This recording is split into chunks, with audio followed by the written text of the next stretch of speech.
Bricolage? Bricolage, bricolage. Why bricolage? I don't know how many of you know what bricolage means or where it comes from, and that's quite all right. Uh, but it's a word, French word, that I've come to really appreciate for a lot of things. It came out of the French critical theory crowd, and what it means, as you could see from the description, is taking a lot of different things and putting them together to uh, to make something new, to make something better. Um, and I learned about this word when I was in graduate school. And while I was there in graduate school, I remember going home to Portland, Oregon, and while visiting my parents, we went to a winery south of Portland. There was a winery, a winemaker there who had a wine that was called Bricolage. And I talked to him about that, and he said, "Yeah, I took a little bit of this and a little bit of this, all these various grapes, and put them together, and that was what this wine was. It was a great, wonderful red wine blend." So bricolage has taken on a life of its own in the last 50 plus years, the word. And but it seems appropriate as we look at this last of the seven canonical areas that we need to deal with. If you read the description of Area 7, it covers just about everything. When you think back on many of the other areas that we've looked at, Scripture is Scripture. You're talking about the Bible, and you're talking about different ways of interpreting it, different ways of understanding it, and all of that. But it's the Bible. Tools brought to bear on the Bible.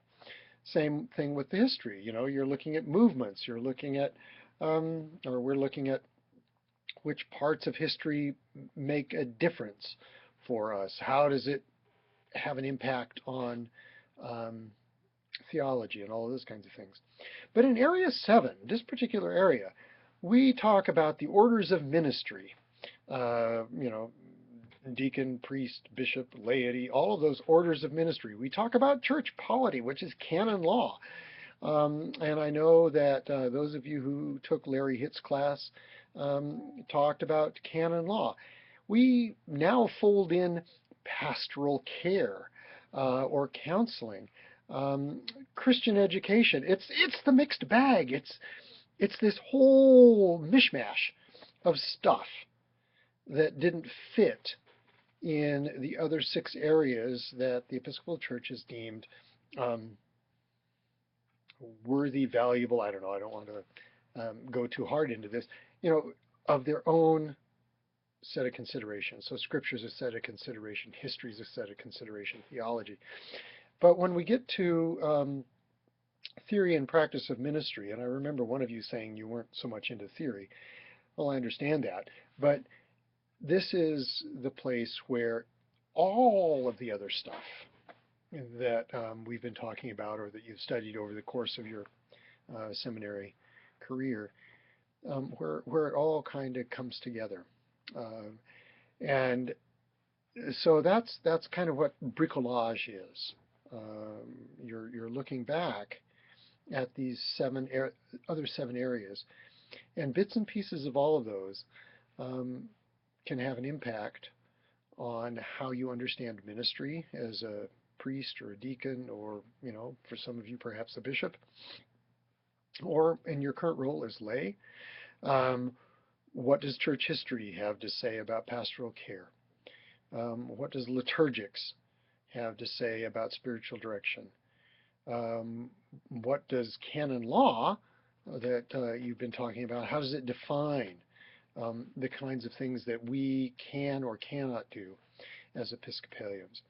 And so this whole area of theory and practice of ministry seems to me to be pretty apt to be described as bricolage. I think that that's one of the things that we do We pull things in from all over the place, mostly without thinking, and maybe this area then gives us the impetus to address directly um, how we use all of this stuff. I mean, we'll talk about that a little more as we move on. But there's a bunch of stuff here.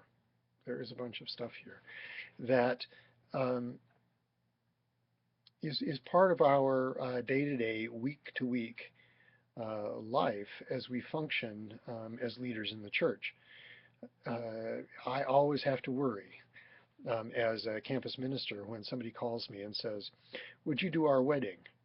I'm an Episcopalian. I'm an Episcopal priest. Yes, I can do their wedding. I can function in that way, but I also have to consider what I am constrained, or what are the constraints for me under canon law.